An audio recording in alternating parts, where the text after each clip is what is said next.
Now, Action 10's Mike Hernandez with your Doppler 10 weather forecast. All right, looking forward to a great weekend. Already looking good and much better than what it was even this morning when we had all that fog settling in. It's 80 degrees right now in Corpus Christi, and we're seeing some west and southwest winds. And 7 to 10 miles an hour is what the wind speeds have been. That's going to continue. Here's a look around the area, and you can see that west wind, though, really helps us warm up, and it's going to continue to do that through the evening. It also dries us out a little bit. We had dew points in the 50s to start the day, and that's why we had the fog.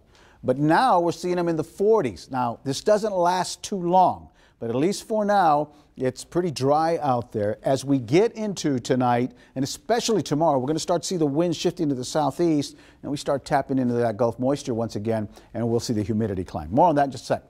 As far as the cloud cover, well, we're seeing patches of it working its way in from the northwest, and that's going to continue through this evening and occasionally the early part of tomorrow. But most of tomorrow is going to be just sunny, much like we saw for much of the day today. That, and again, this warm pattern that we're now in is going to allow for a great Saturday and also a pretty nice Sunday. The difference between Saturday and Sunday is going to be that the winds will be kicking up, and that's going to kick up the humidity. Let me talk a little bit more about that. As far as this evening is concerned, very pleasant. If you have plans, short sleeve shirts ought to do the trick. Tomorrow, lots of sunshine, very little cloud cover, and the wind's still very, very light.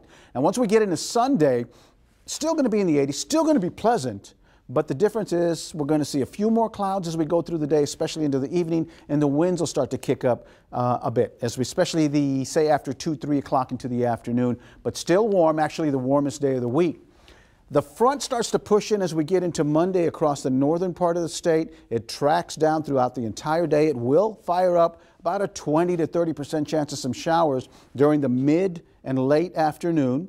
This is on Monday evening, and then the front will blow through. That's going to bring some gusty winds. That's going to bring the temperatures down once again. So if you haven't put up your lights yet, or if you still need to get something done outside, tomorrow and Sunday are definitely the days to do that. Now, as far as the winds themselves, again, out of the west and southwest as we go through the rest of the evening, overnight, and into the early part of tomorrow. Here's 7:30 in the morning.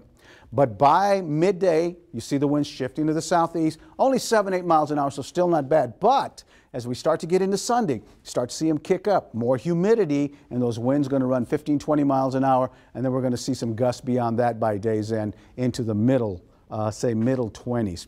So what does that do to the humidity? Well, when you bring in all that moisture out of the south, you see that humidity kick up, and it's going to change very quickly as we go through the day on Saturday, but especially you'll feel it on Sunday and early Monday. Now, once the front comes in, look at the humidity just drop off the table there, so we're going to see some more dry weather kicking in then. Temperatures tonight down to about 49 with fair skies, and I mentioned that light wind, just a beautiful evening, beautiful night. And then tomorrow some 70s and some 80s for our highs. Your 7-day forecast, well, your 7-day forecast is brought to you by AutoNation, and AutoNation will purchase your car even if you don't purchase a vehicle from them. So shop now at the AutoNation lot near you. So a really nice weekend on tap. And then on Monday, that's the change day for us. When the front comes on through, we're going to see some upper 70s for a high, about a 20% chance of showers. By evening, the winds shift to the north. It's going to get chillier through the evening, overnight. And look at the lows as we hit Monday night, Tuesday night, even Wednesday night, where we're going to see lows in the 30s and 40s and highs near 60. Don't go away. We'll be back right after this short break.